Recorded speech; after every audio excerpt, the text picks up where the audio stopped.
Welcome to ABA On Call with Rick Kubina and Doug Kostewicz. Explore insightful ABA discussions. Stick around for a chance to earn a CEU. Listen for 3 secret words, note them, and claim your CEU after the show. Hello, everyone. Welcome back to ABA On Call.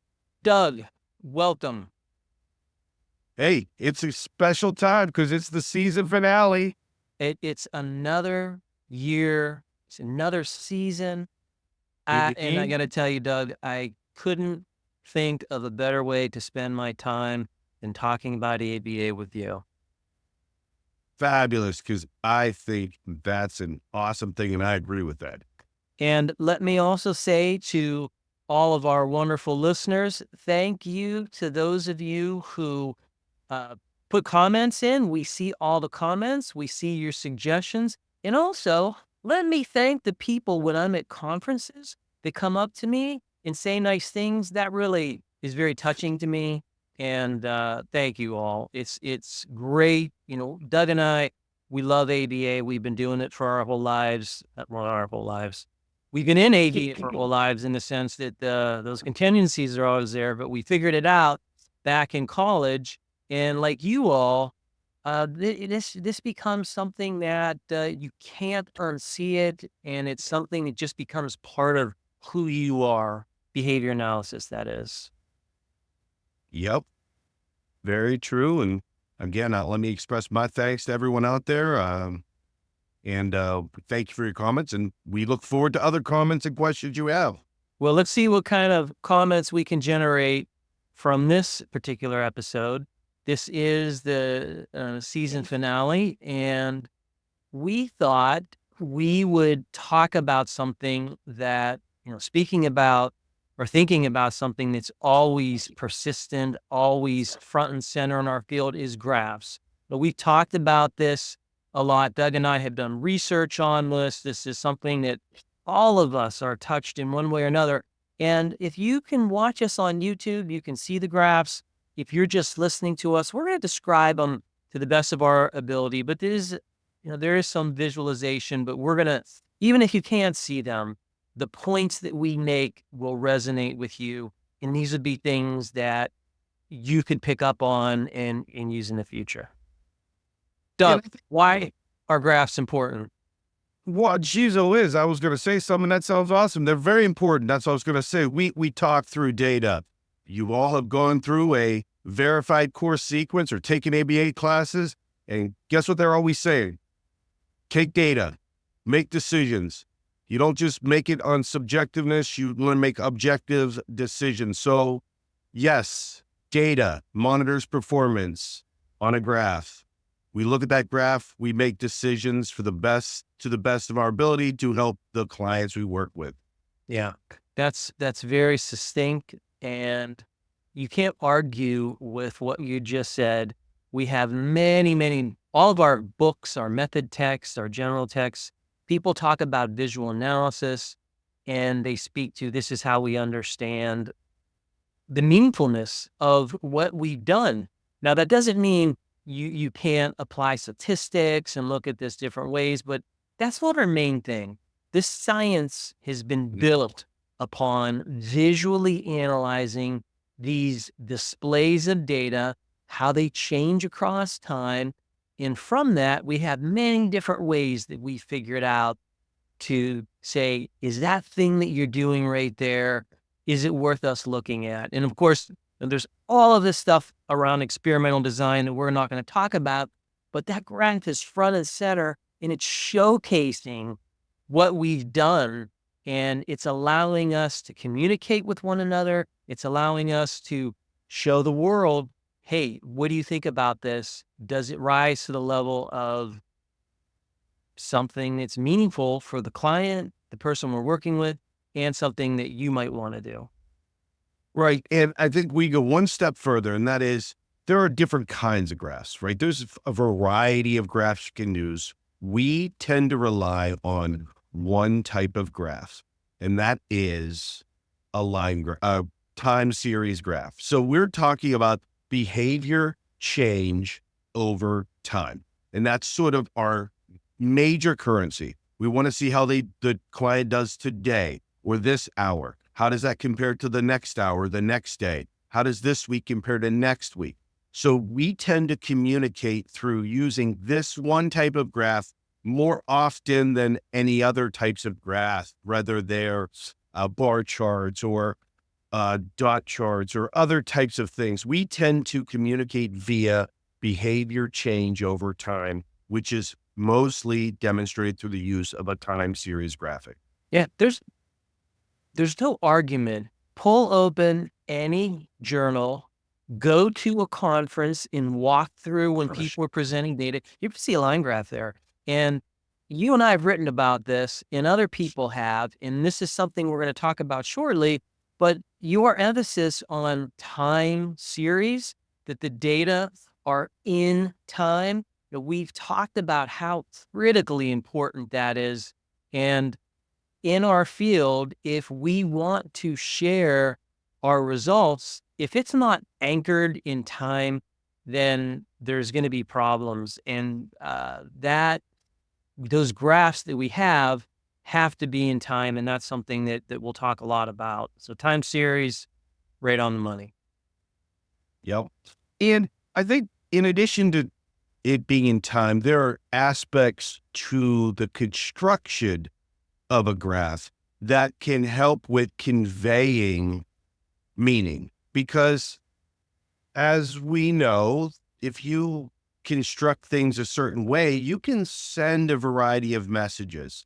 And so trying to be as clear and concise with our construction that sends the proper visual representation of the data, which then influences our ability to perform visual analysis. Yeah. So I think that those two aspects, the aspect in time and understanding how we construct things, can obfuscate, can send a proper message or allow for proper understanding. So I think a lot of things go into this notion that this is what we do, but also what are we showing? This might be a slow reveal, Doug, but this particular episode, we're going to not list all the construction rules, but we're going to look at some graphs and just talk about what's wrong. What these graphs have a message, and the message is shared in the data, and that message can be inadvertently emphasized to that this is more significant than it is, or it's less significant than it is. And all of this happens if that graph is not properly formed. And that's what we're going to do. And we'll describe what some of those rules are. But we will put up in our show notes a paper that you and I have written that talk about those graph rules, that where you and I looked at our field and we compared how well do people do against these established rules. Yep. And maybe this is even more of a slow ripple, but we've done this in a variety of fields as well. If you look back, we also looked at special education. So we looked at applied behavior analysis or behavior analysis and special education. And this is not just a behavior analysis problem, right? This is an understanding of what message are we sending. So I'm looking forward to showing a few of these graphs. And as an aside, these all come from Java. Yeah. So there will not be any references to any specific particular graph. But they are all from Java. And we look forward to just emphasizing not necessarily when something's incorrect, but understanding what happens when we do certain things, when we construct it, what message that can either hide or overinflate. Because our goal here is to do the best for the clients we work with, to promote the most effective treatments. And our currency is data placed on time series graphs. So we want the best, most scientific understanding we have moving forward. Yeah. Okay. Well, let's go. That's a good segue into, let's just take these next two sections. So that first section was talking about the importance of graphs. Let's just spend the rest of our time just going over these graphs and looking at what would be some elements that could affect the interpretation of the data, because that's what it all comes down to. So I'm going to share my screen here. While you're doing that, I'm going to give you the first secret word. And that first secret word is display. Tell me, Doug, just in general, this is, there's a quote from a guy named Tukey, who is one of these data scientists, one of these first data scientists. And Tukey said that a well-formed graph communicate everything just by its picture. Now, I'm paraphrasing him, though he said it more elegantly than I did, but this is the level that we should all aspire to. When we create a graph, we should be able to just look at it and say, okay, even without any of the text, we should be able to figure out what is this telling us. And here we have a graph, and it's telling us something. And us being in the field, we don't know exactly what all of these things are, but we kind of get a sense of this particular graph. So what is this graph generally doing or saying? So what we see here, there are two, if you're familiar with withdrawal reversal designs, this looks like an ABAB design. You can see the labels. The dependent measure is digits correct, and it's placed across sessions.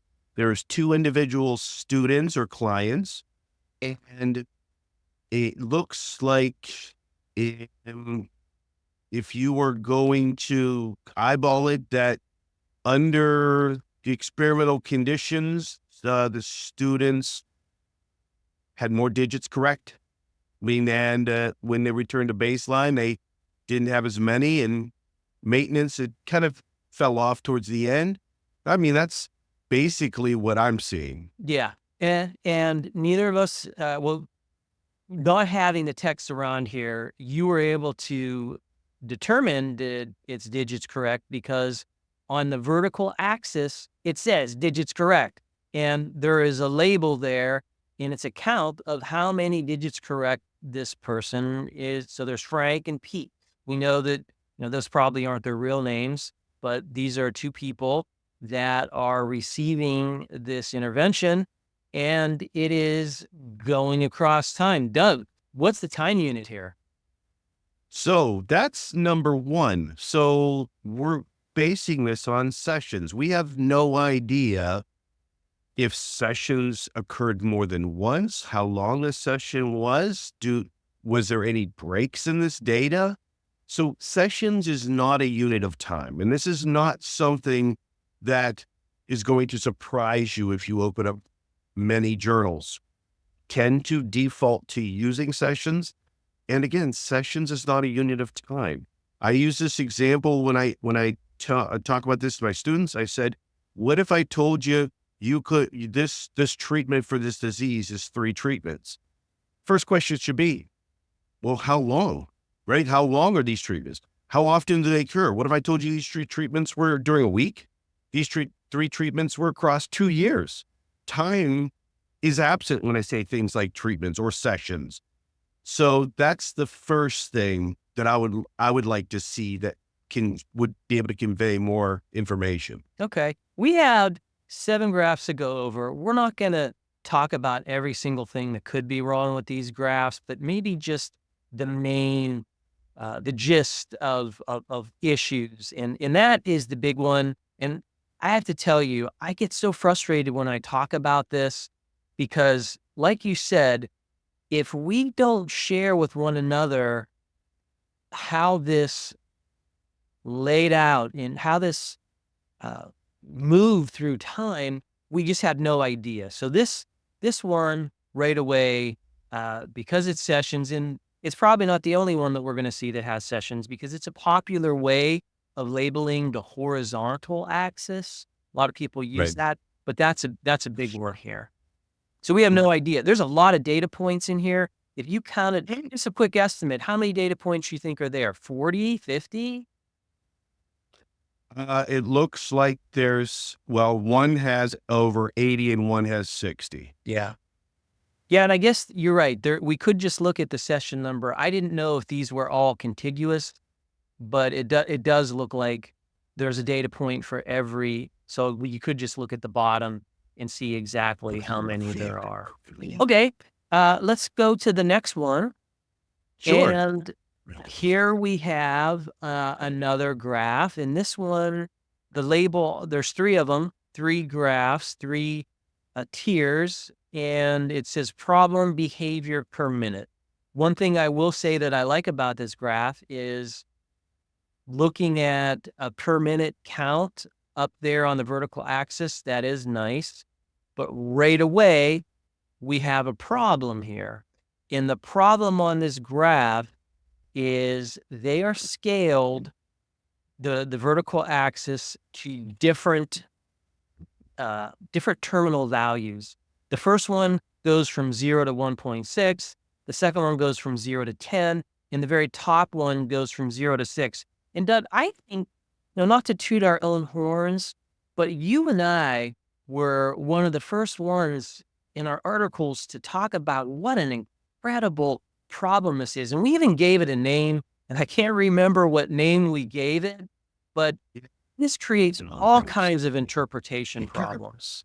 So I'll give you this. If these graphs have other issues, right? There's sessions again, etc. But if it was only one of these, then that terminal value is fine.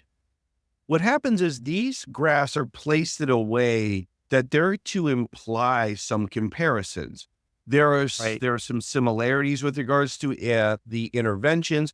They're showing similar effects, but those effects, meaning when in baseline versus when intervention, these effects are kind of exaggerated because the scaling moves in such a way that it pushes. So, for example, the first person has between 2 and 5 problem behaviors, but the second person has 6 and 9, and they drop from 3 to 0, almost 0, similar ways. But the third one goes from 0.6 to 1.6, but the data, when you step back, it looks the same. And that data, if they were put in an equal footing, you would not see these types of effects visually.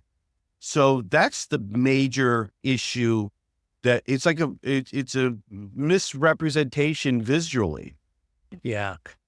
And the problem is that there's a lot of math that's going on here.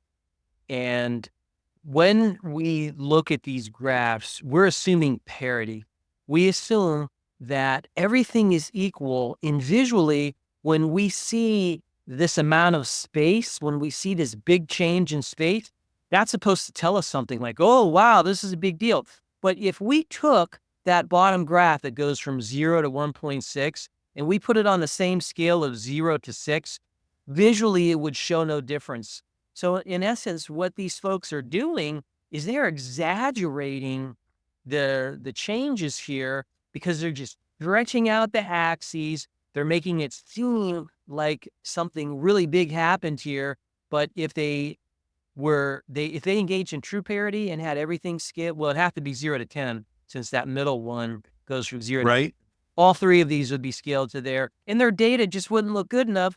And as a result, maybe they couldn't get published, or maybe they couldn't convince people that what they did was meaningful. Who knows?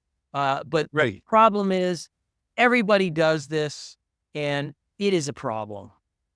No, let's go one step further. Their x-axis are also scaled to different terminal points. So you have someone who's in the study for 26 sessions looking like they've done as much as someone who was in the study for 50 sessions. If you compress that data so that, again, it was on a parity, again, sessions is not time, but keeping those the same would be important. You're going to see that this intervention or this study was very short for one person, whereas very long for the other, again, depending on how long these sessions occurred in work. Yeah. So at a minimum, the rule is scale everything to the same values, the same terminal values on the vertical and the horizontal axis. That share a dependent measure. So if those were all different measures, that's okay because you're not looking for comparison. But because those are all the same, problem behavior per minute, we would be looking for that comparison and not be able to see it. Yeah. Okay, let's move on. Wait, I think it's time for a second secret word, Doug. We're going to go with pencil. Pencil. That is our second secret word. All right.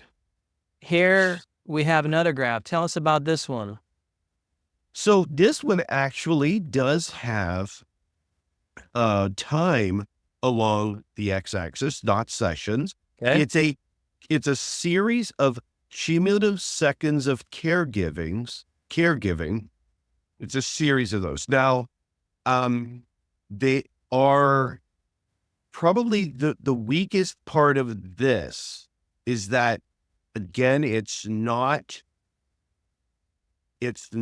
placed as, because they're all the same x-axis, or all the same y-axis, they're at different terminal rates. So you can see that at one point they go to 600 seconds, the next one goes to 1600 seconds, and so on and so forth. So these lines would be very different because the cumulative chart we're looking for, if it's faster versus plateauing, right? If we're getting responding, it'll be a diagonal. If it's not getting responding, it'll be flatter. Those diagonals would be very different if this was scaled differently for the same amount of time. And in fact, they don't keep the length of time the same. Okay, time is the same. They don't keep the intervals, or not the intervals, but the scaling, the visual scaling of the x-axis. So in the first one, 0 to 10 is not equal to the same distance as 0 to 20 in the second one. Mm-hmm. So they're compressing it and moving. So again, we're not complaining about the data. We're looking at this as, is my conclusion different if we get back to parity and everything is compared in the same manner? Yeah. The validity of a graph resides in one's ability to understand its full import.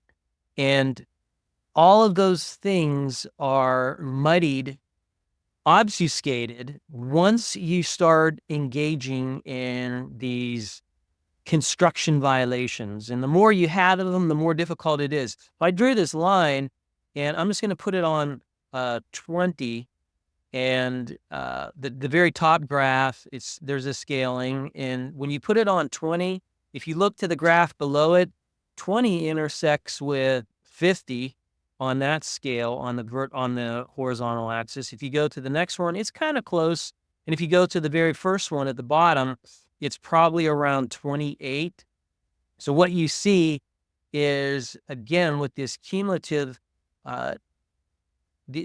graph, you're seeing that the time is different. And I will say this, all of this goes back to, like, where we're having problems is when you do visual analysis. You all may recall that there are different ways to understand what's going on, what the data are expressing. And that is, you would use slope or trend. You would look at variability. You would look at level. And all of those things can be changed and shown to say something that you don't want it to say just because of the way you form that graph. So, Rick, this graph that we have, if you were to see it, it's displayed like a multiple baseline across participants. Oh no, multiple baseline across behaviors. So it's reads, drops, tackles, percentage of read, drops, and tackles during practice and game sessions for John. Okay. So the interesting thing about this graph, again, it's sessions, but what we want to draw your attention to on this one is there is a scale break on every chart. And it's right around 50. It goes from 0 to, so it starts around 50, then 60, 80, 100. Again, this is percentage of correct performances, which, as you know, runs from 0 to 100. So we don't actually see 0 to 50. Now, that doesn't mean everything's the same, but what's highlighted here, it looks like the individual performs these behaviors in the middle of each graph during baseline and to the top of each graph, or the 100%. But if we went the full way down to 0 to 100, they're actually performing in baseline at about 80% correct, and they're moving to 90% correct. So by putting in a scale break, the author made this apparent that, oh, they only did 80%, but they moved to 90%. They only raised by about 10%, 15% correct performance. Right. Which that's not a huge effect, which I don't know what would have promoted going to that scale break other than to make this effect appear that it was more than it was. Yeah. I'll say this about scale breaks. You broke that down perfectly, and I'm not going to add to it. But Bill Cleveland, to his friends, is someone who is an incredible scholar when it comes to talking about just all types of statistical graphics, is the term he uses. And he wrote a paper, and he talks about scale breaks. And you know what he says? Don't use them. And he says, if you are going to use a scale break, you need to use what's called a full scale break. And a full scale break versus this partial scale break that we're looking at means it's almost like you create a second graph. So imagine you have a fully formed scale break, and well, I don't even know that he advocates for these kind of scale breaks. His scale breaks are more along the horizontal axis versus the vertical axis. So I just am not a fan of scale breaks, and you just described one of the big problems that you get with this. It's difficult to understand what this data is insinuating. So don't use scale breaks. You just use a better graph if you can. All right. I think we have time for maybe one more. Okay. And let's not do this one. Let's go to, let's do this last one. This last one, you really found a winner here, Doug.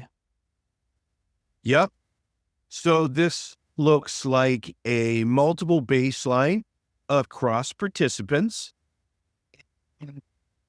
Let's, I guess, just review some things. The responses per minute, aggression or disruption. So again, we're at responses per minute of either aggression or disruption, which we don't know which one is which, but it's across sessions, number one. Now these are dual scaled y-axis. So you have something on the left and something on the right. And in all three cases, they don't agree with each other.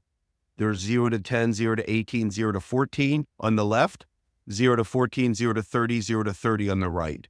So we have two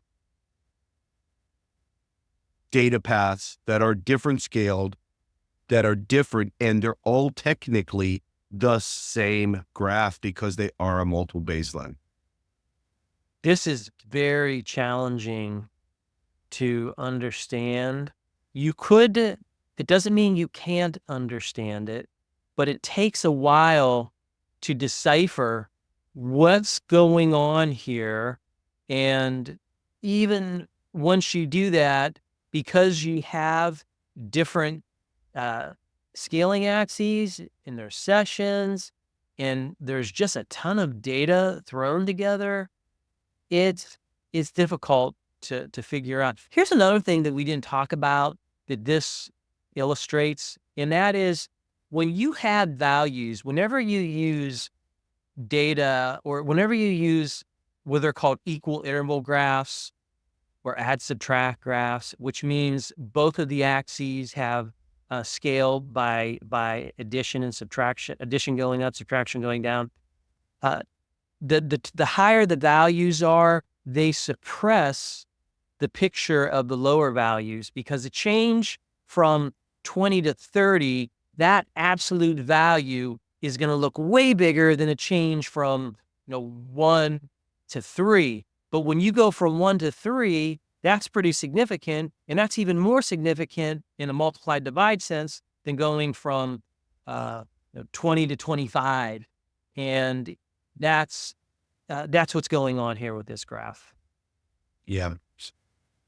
This has a lot of information, and your eyes do not go to those axes. Your eyes go to all the dots, and you start to look for exactly what we were trained to look for, right?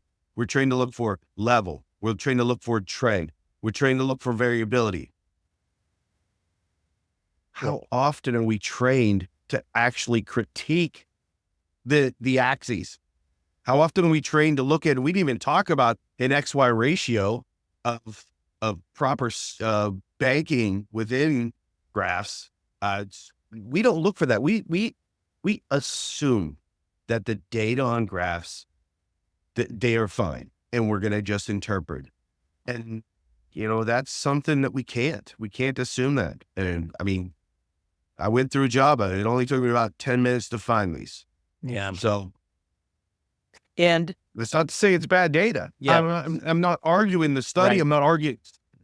I'm looking at the display. Yes. All of the data that people collect, what this conversation that we just had says nothing about the integrity of the people that created these. It talks about the practices that we as a community have all come together and said, this is okay. But there are some people like you and I to say, you know what, we can do better. And that's what science is about. It's about doing better. It's about saying to people, look, this can be an issue. Let's not let that be our standard. Let's elevate our game. Let's pick it up a notch, and let's have better data display so that we can interpret that data better. We can understand what happened better. And ultimately, we can communicate to all the stakeholders, this is what we did. Here's your return on investment based on all the time that we spent with your child, your loved one, or whomever that person is. And that's the message here. Well, this is the end of this season, and I think it's before we go, we have a secret word you forgot to say. Secret word is running. Running. And with that secret word, I certainly can say that this whole season just went by very quickly. And let me say to all of you, thank you all for joining us. Thank you all for sharing this podcast with other people.